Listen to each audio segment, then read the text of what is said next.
प्यारे बच्चों, अब हम सभी मिलकर के 1 मिनट एक साथ गीता पाठ करेंगे। पहले मैं बोलूंगा, उसके बाद आप सभी उसे दोहराएंगे।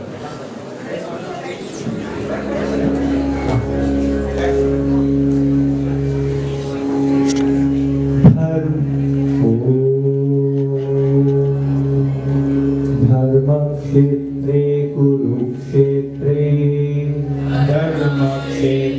कुरुक्षेत्रे समवेतायुयुत्सवः मामकाः पाण्डवाश्चैव किं कुर्वत सञ्जय अनन्याश्चिन्तयन्तो माम् ये जनाः पर्युपासते तेषां नित्याभियुक्तानां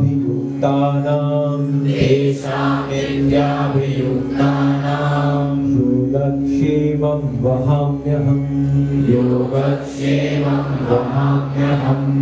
यत्र योगेश्वरः कृष्णो यत्र पार्थो धनुर्धरः तत्र श्रीर्विजयो भूतिर्ध्रुवानीतिर्मतिर्मम